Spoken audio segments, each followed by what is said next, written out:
بسم اللہ الرحمن الرحیم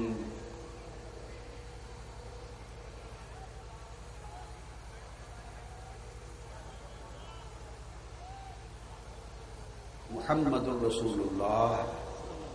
صلی اللہ تعالی علیہ وآلہ وسلم صدق اللہ مولانا العظیم قال اللہ تبارک و تعالی ذکرہم بایام اللہ صدق اللہ مولانا العظیم۔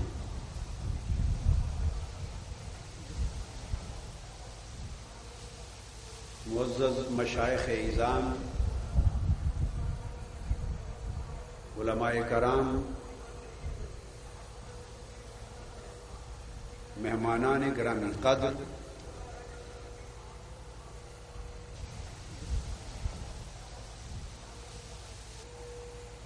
زعماء اور معززین شہر،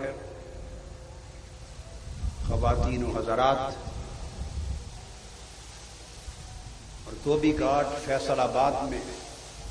میلاد مصطفیٰ کانفرنس میں شریک ہزارہا عاشقان مصطفیٰ اور غلامان مرتضیٰ،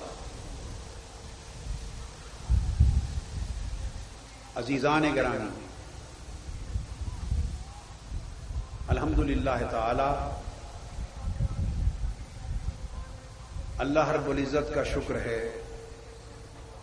جس کی توفیق سے آج تحریک منہاج القرآن اور پاکستان عوامی تحریک اور منہاج القرآن ویمن لیگ فیصل آباد کی جملہ تنظیمات اور منہاج القرآن علماء کونسل اور یوتھ ونگز کی جملہ کارکنان کی باہمی کاوشوں سے اور شہر فیصل آباد کے دیگر معززین، علماء، مذہبی اور سماجی تنظیموں کے نمائندوں کے تعاون سے توبی گھاٹ میں ایک عظیم الشان میلاد مصطفیٰ کانفرنس کا انعقاد ہوا ہے۔ اس پر میں تحریک کے جملہ قائدین کو اور کارکنان کو اور کانفرنس کے ہزارہ شرکاء کو صمیم قلب سے مبارکباد پیش کرتا ہوں۔ آج فیصل آباد کے مکین مبارکباد کے مستحق ہیں جنہوں نے میلاد مصطفیٰ صلی اللہ علیہ وآلہ وسلم کا جشن اور میلاد مصطفیٰ کی خوشیاں اور ماہ ربیع الاول کی رونقیں ایمانی جوش و خروش سے اور قلبی اور وجدانی ولولے سے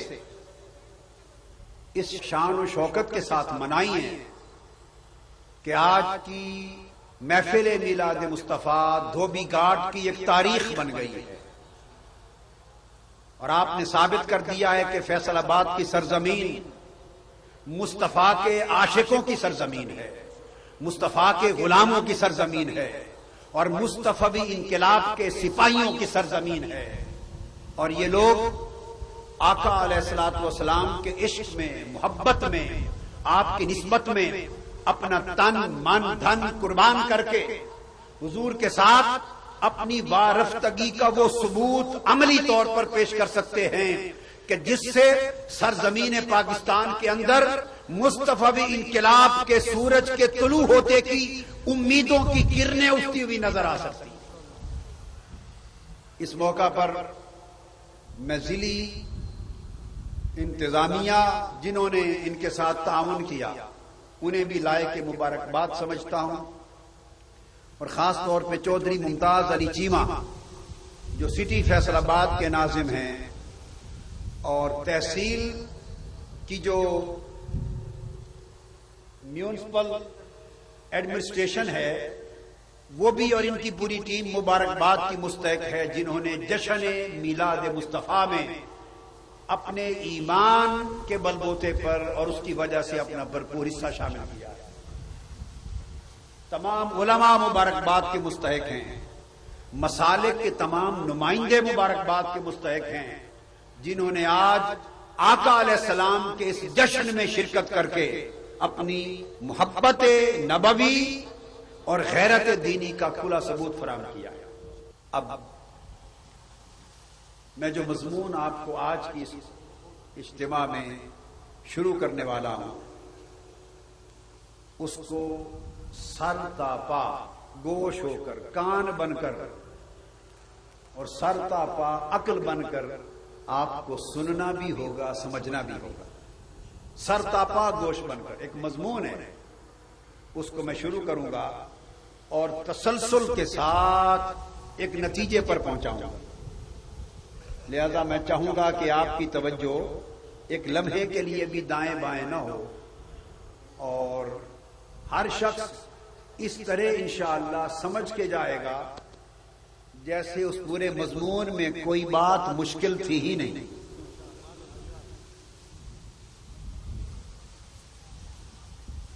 اللہ رب العزت کے مبارک کلام میں سے جو میں نے آیت کریمہ کا حصہ تلاوت کیا،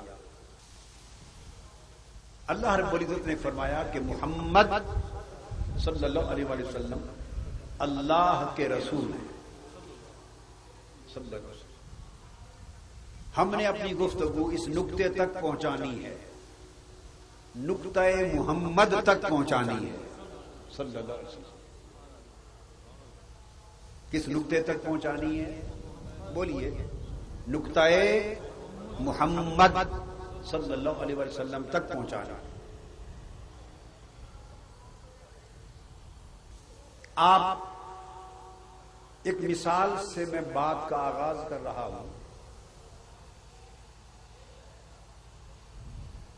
آپ بازار میں گئے، اب بات شروع ہو چکی، اب آپ نے دھیان دائیں بائیں نہیں کرنا۔ جس کا دھیان دائیں بائیں گیا اس کا بیان گیا، اس کا مضمون بھی گیا۔ آپ بازار گئے، آپ نے وہاں سے مرچیں خریدی، آپ نمک لے آئے، مسالہ خرید کے لے آئے، پیاز لے آئے،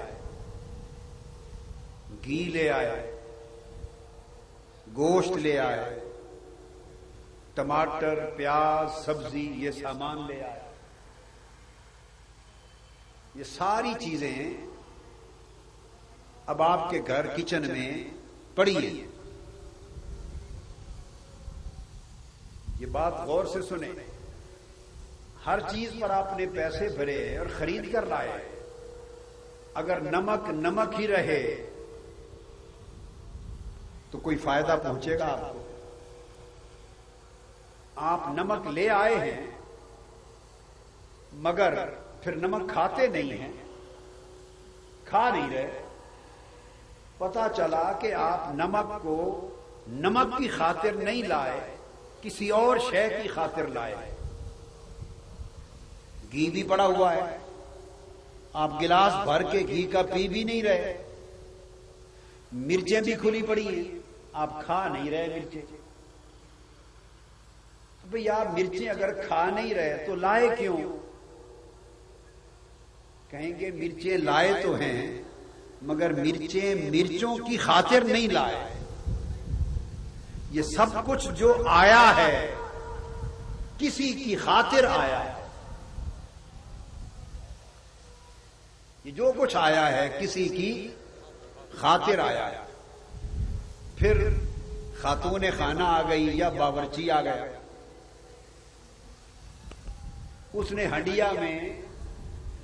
پانی بھی ڈال دیا، گوشت بھی پڑا ہے،